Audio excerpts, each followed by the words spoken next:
Good afternoon, everyone. Thanks for joining. Appreciate you guys taking time. If anybody went through this with Coach Kelly last week, you know the features, but I'll go through it really quick. If you want to ask a question, on the bottom, you'll see the Q&A feature. Type it in there, and we'll go through and answer as many as we can in the time allotted. Enough for me. Let's just throw it to Coach Brey with the opening statement, and then we'll take questions after that. Go ahead, Coach. Alan, you got me? Am I on? Yeah, I can hear you, just can't see you.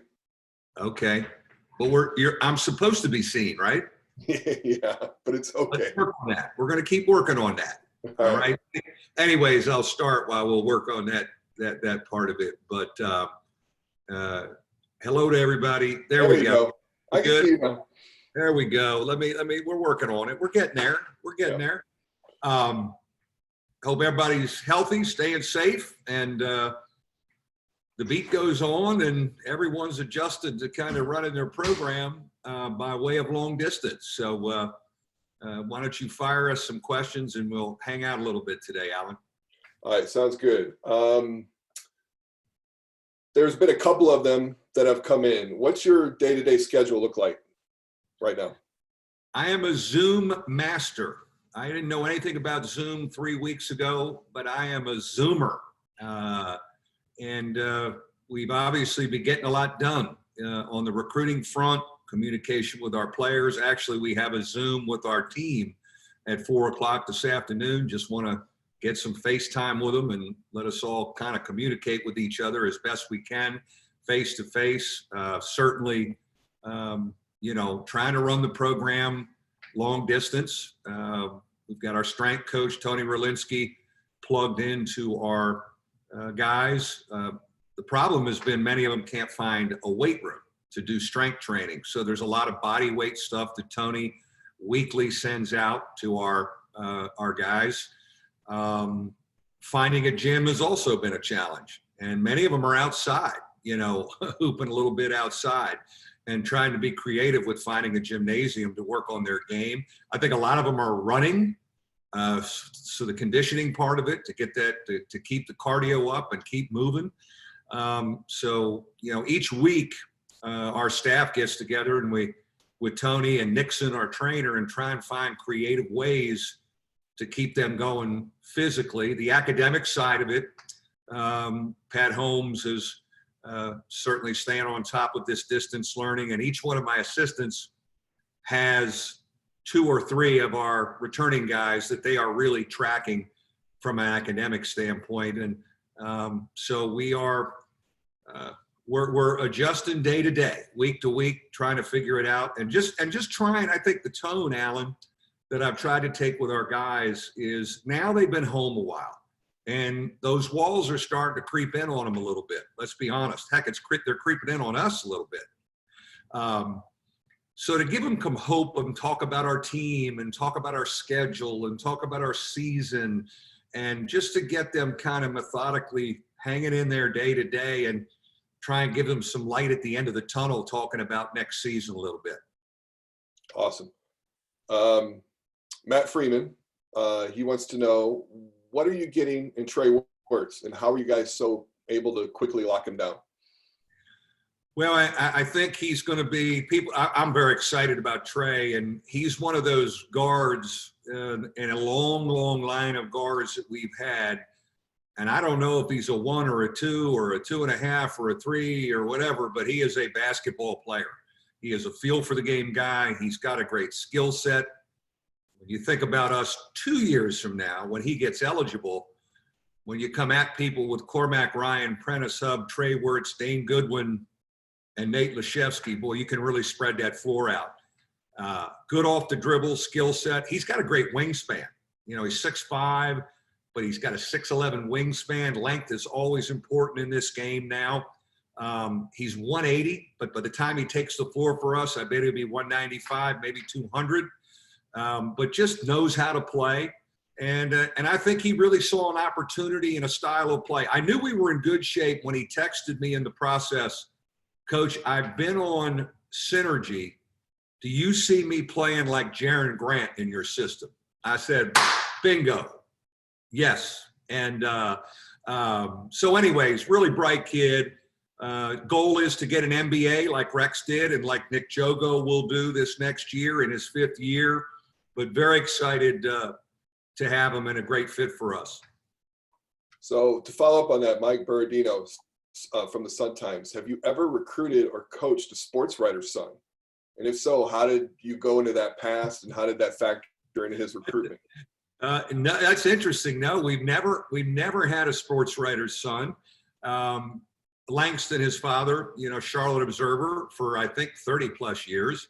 But I thought it's really interesting. And there's an article out there, I think probably a lot of our fans have read it, where when Trey was in high school, Langston wrote about how hard it was to be a sports writer covering high school basketball when his son was playing in the area. I'll say this about the Wirtz family and Langston. He gets the profession.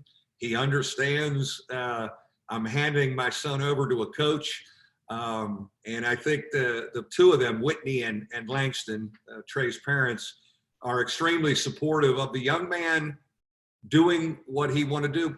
Because, here's a kid who grew up on Tobacco Road, but yet understood the Notre Dame opportunity was a better opportunity, and they fully supported that. So, but that'll be new territory with a sports writer's son.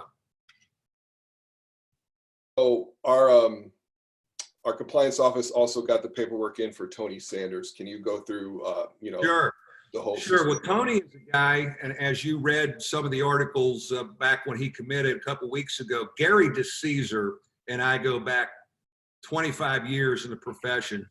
Gary was a great high school coach in New York. Used to run the ABCD camp for Sonny Vaccaro at Fairleigh Dickinson University when it was the camp back in the summer. Then went with Jerry Wainwright as associate head coach at DePaul, came to the Midwest, and then eventually was a high school coach in Chicago for a while. And Gary has always wanted us to have our program to have one of his guys. And we just, Vic Law was one. There was a couple guys the timing wasn't right. And Gary texted me about Tony in January, and Hump got on it. Ryan Humphrey did a great job with it, and we stayed on it. He's at a really good school. He's a heck of a student. He's, as you saw, Gary compares him to Ty Nash, and that's quite a compliment. A 6'7" guy who just knows how to play and is good with the ball. I just think he's going to be a great 4-year investment for us. Feel for the game, athletic ability, knows how to play. And I'm really excited to have one of Gary DeCesar's guys because he has been well trained as a high school player. So, again, when you look at today officially adding Tony Sanders and Trey Wirtz, a great shot in the arm for our program. That's 11 scholarship guys. And, we'll keep plugging. One of the things I told our staff as far as recruiting, given this crisis and this climate, and who knows if we're going to be out recruiting in July, that doesn't look very good now. We could be recruiting right up until mid-August for next year's roster or adding someone to the team. And so to just keep an open mind all the way up till the first day of school, and I'm praying like heck, if we don't have summer school, that fall semester kicks off on time. So we have a kind of a follow-up on that from Matt Freeman. Along the lines of quick recruitments, how were you able to connect with Sanders, and how comfortable are you in taking an incoming freshman who hasn't visited campus? Extremely comfortable. I think overall in this climate, recruiting in this climate right now, young people and their families are having to be more decisive about a decision, and so are coaches and institutions. And you know what? I think it's a good thing.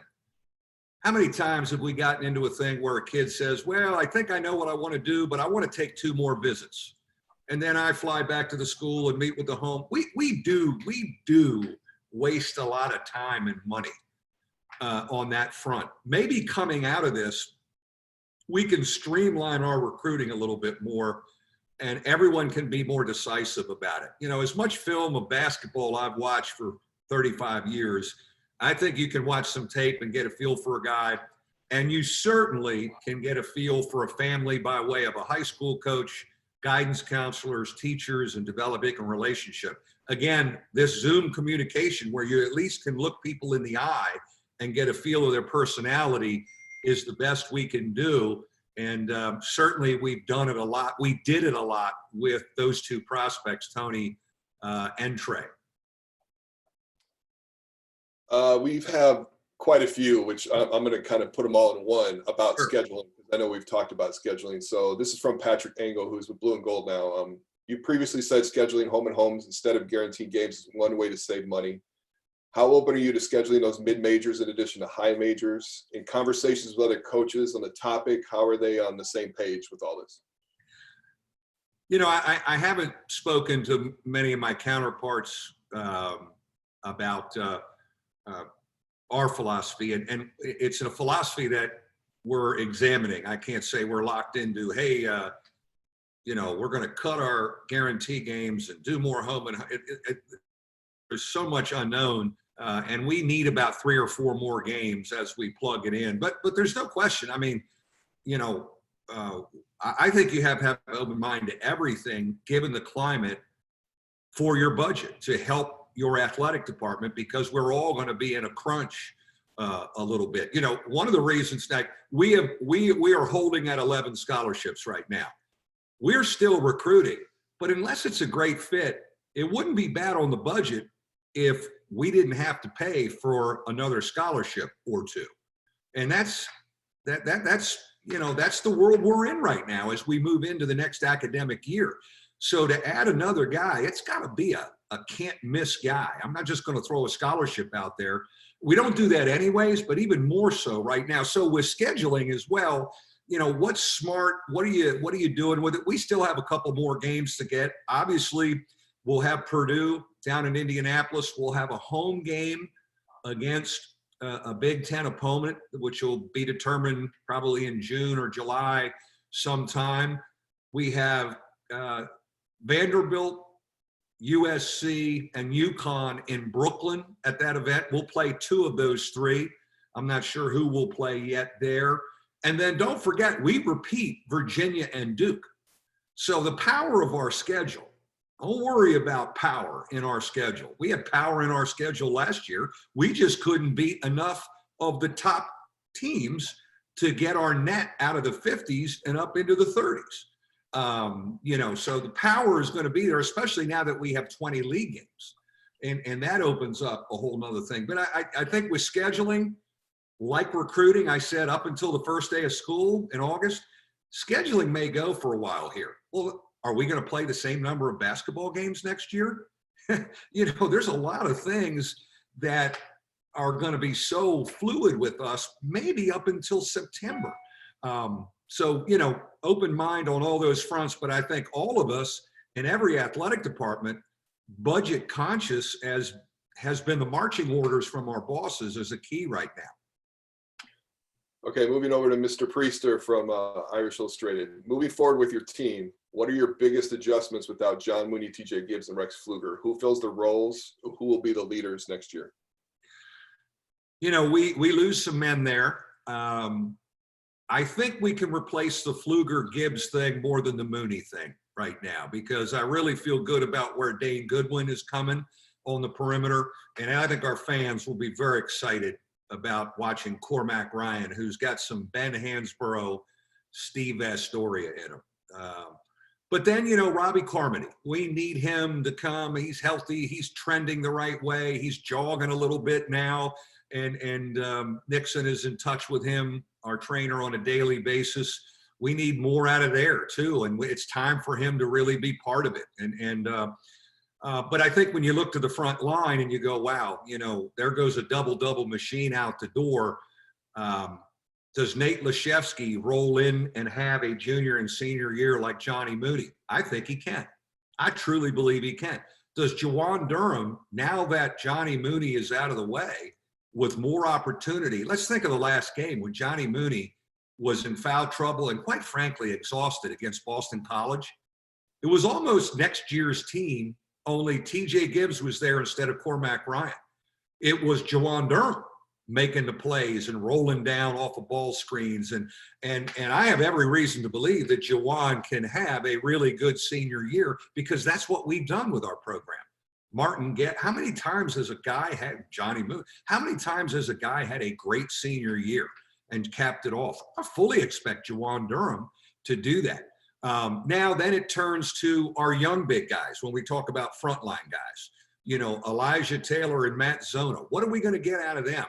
I am frustrated that I probably won't maybe get to work with them as much in the summer as I wanted to get them jump started. Because I think we're going to need one or both of them. I think they have a really bright future, but who knows who they are until we watch them for a week in with our mix. But, you know, we do have some guys coming back that have been in big games and have played in big games. We have five, and then even Nick Jogo has played in big games. Why can't Nick Jogo be our sixth man? Why can't you have a great fifth year? I talked to Nick about that the last couple of weeks. Why can't you just take the six-man role? We're trying to get Robbie Carmody healthy. You know, he's not, maybe he won't be ready the first game of the season. So those are some of the things we talk about. But I'm excited about our group because we're staying old and we've got good experience. Another one we have a question about is from Matt Freeman. Was there an area of Cormac Ryan's game that you wanted to see him develop over the last year, and where did he make strides in his game? Well, I think the biggest thing we got to get to Cormac about, because he is the whole package, is slowing down a little bit. And that's why I make the Ben Hansbrough comparison. Ben Hansbrough played too fast when he first got to us, especially the year he sat out. Cormac, I had flashbacks. Now, Cormac, like Ben Hansbrough, is the whole package. He can put it on the floor. He can shoot the basketball. He's more athletic than people think. He can get into the basket and get up and finish. He's a very good passer. He's got to be better with his assist to turnover. He's learning in our culture, you don't throw that ball away. That's an area where a lot of new guards have to adjust to take care of that ball, and it's gold for us. But I think just slowing down a little bit and playing and changing speeds is going to be a big, big thing for him. And then working on his body. The two guys we really wanted to focus on their bodies. We focus on everybody's physicalness, Tony Relinsky does. But we really felt we could make strides with Prentiss Hubbs and Cormac Ryan with them strength-wise overall. Now we're going to have to do it long distance. And that bothers me, but I think we can still achieve some of it long distance. Got you. CL Brown has joined us today, so it's good to see him on here.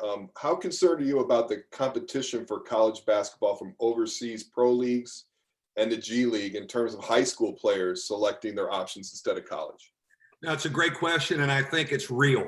And again, whether there's I know there's a young man, the young man who was committed to Michigan from Raleigh decided to skip college. But forget the virus. I mean, this trend has been coming.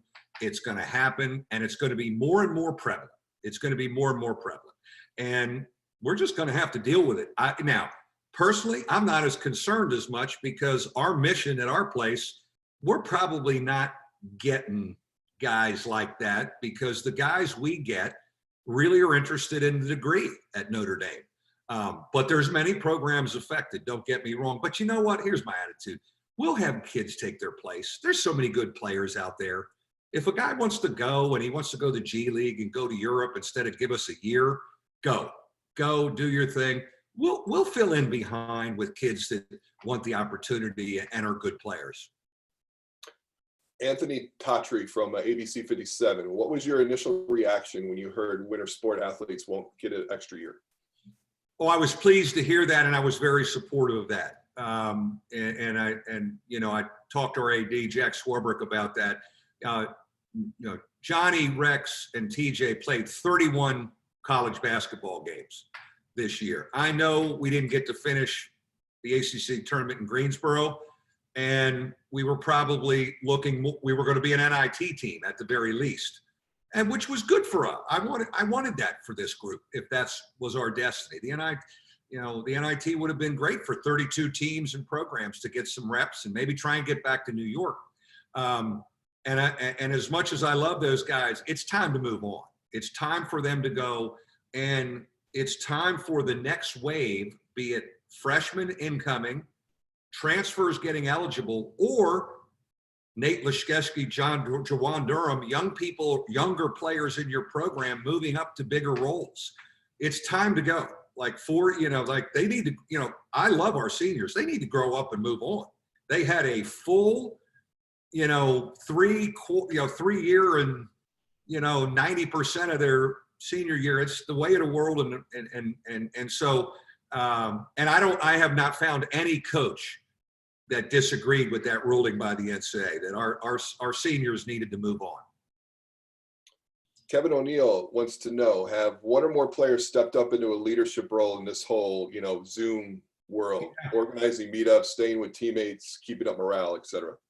I'd say Prentiss Hubbs is, as everyone could see, he was becoming a leader, really the second half of the season, as well as he was playing, and he's our quarterback.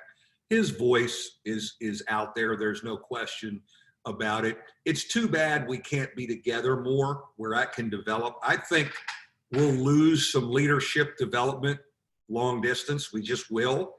And hopefully we can make up for that in the meantime. Nick Jogo has always been a team guy and a good voice. Where is Nate Laszewski and Dane Goodwin by November 1st, as far as voices? They played a lot of basketball already in 2 years of their college career. But I think this will be Prentiss Hubbs' team. Cormac Ryan has a great voice. He has been such a great supporter. I see him emerging once we get back on campus as well. There's been a few of these, which I'm kind of all put together, but Carter Carls from South Bend Tribune, how will you go about recruiting and evaluating transfers during the upcoming months? I know you touched on it, but I think people want to know exactly. No, the portal is the portal, man. It's out there, and we examine it every day and investigate it every day. And my assistants we'd have discussions on it. There's a couple kids right now in it that we have communicated with, and we haven't offered any of them yet, but we're trying to make some decisions on them. And I think that portal is going to be active up until mid-August, especially if we don't have summer school and young people can't get into a routine back on their campuses. And so we will continue to examine that and look at that. The great thing about this day and time is there's film of everybody. You can get footage of everybody. You can get a pretty good feel. And so, we'll continue to examine that. The main thing I said to our staff, the first week the guys were gone, is our most important recruits is our 9 returning players. That's our most important. All of those guys are home. They're not in a routine. I don't want them overanalyzing about their future. And I think we're in a very good position for all 9 of them to come back, but I never want to assume anything. So the number 1 recruits are getting our 9 returning guys back. And the 4 we signed, by the way, Another Carter Carl's question. What do you feel like your team needs so you guys can make the NCAA tournament next year? What do they need to do? Yeah, I think, I think it's the next step for us, after being put on the mat 2 years ago and getting our butts kicked all over the place and losing 19 games. I thought we came off the mat this year and showed a surge and got some momentum back. My feeling is the natural progression is to be an NCAA tournament team for us and get back into that rhythm of that, which we've experienced for most of the time I've been at Notre Dame. I think we'll be able to score the ball, and we've got good perimeter play. I think a lot of it will come down to our rebounding and our inside scoring, and then can we defensive rebound as a team well enough? Because we're losing a guy in Mooney that just went and got, 17 rebounds a game. And so, I don't know if anybody's going to do that, but we certainly need a team. We certainly need our group to rebound as a unit. We're going to take care of the ball. We're going to play how we play on that offensive end efficiently, and then it's going to see, who's Robbie Carmody? Who's Dane Goodwin as a full-time starter? Who's Nate Laszewski as a full-time starter? I'm kind of excited about who they're going to be as we get going. I got a follow-up from Patrick Engel on Blue and Gold on Prentiss. Going off the leadership idea, how much of an opportunity was this offseason for Prentiss to really take a grasp of the team? Yeah, I think it was huge, and I'm frustrated that we'll miss most of the offseason togetherness. But I don't think it'll take long to pick up on it in September if we can get back in some normality, because everybody coming back knows it's Prentiss Hubbs' team. It was Prentiss Hubbs' team the last half of the season. Even Gibbs and Pfluger and Mooney knew that. He ran things, he called things, the stuff he said in huddles, he was running stuff. So I think we'll smoothly get back into that in September. All right, Carter Carls, what date do you feel like things need to be normal so your team will be trained and prepared? I know this is a tough one, but yeah, that's a tough one. You know, I think certainly our university has kind of held the date of May 15th out there to make decisions on the summer. Here's the one thing about basketball as opposed to football. Basketball guys kind of are in shape year round. I mean, we go on foreign tours in the summer and we play 3 games and we scrimmage, and basketball guys can come back two weeks of hooping and running, and then they're ready to play Syracuse. Let's go, coach. And again, because I have most of my group, you know, I have some experience back. I know we have 4 new faces, but there is some men back that have been in our system, which I would be dreading it if I had the 2-year thing of 2 years ago with all those freshmen coming in and not having my hands on them in the summer. But, you know, so I just, you know, I don't know, but we're basketball is nimble. You know, we don't have a lot of equipment. We need a ball. We need a couple hoops. And we can be balling a little bit and let's play, you know, football. That's, as we know, is a whole nother animal. Darren Pritchett follows up a little bit on this. If the college basketball season doesn't start on time, how many games do you think need to be played to like figure out who should make a tournament? Well, I mean, you know, everything's raced through my mind. Do we start basketball December 1st with games? Do we just play a league schedule? Now, again, I'm just speculating. Nobody said anything about that. But, you know, I think, you know, they'll figure it out to have an NCAA tournament because we can't miss it again. Will it be April Madness instead of March Madness? Would it be May Madness if football's pushed back? I mean, again, I don't have any information on this coming, but I'm trying to speculate and be ready. And I'm sure the NCAA is doing that too with contingency plans because we can't miss another NCAA tournament. Coach, I'm exhausted. Meaning Notre Dame, but also the sport in general. I think I've hit pretty much every question in any format. Any final thought you have to send out to anybody? I just again, I just tell everybody to kind of, man, just let's not be Captain Panics, right? We don't need to be panicking about stuff. Let's get up, have a routine. Like I tell our guys, have a routine every day, get your body moving, do your thing. There's no excuse not to be in really good shape during this time. Come on. We can eat better. We have better control. We can exercise. That's what I've tried to be a little more committed to is get my energy back and getting in better shape, you know, by the time my guys come back to me. But we're going to be back. We're going to be back. We're built for it. And when we come back, man, it's going to be fun. Awesome. Thanks, Coach. I appreciate it. Irish. Take care, everybody. Be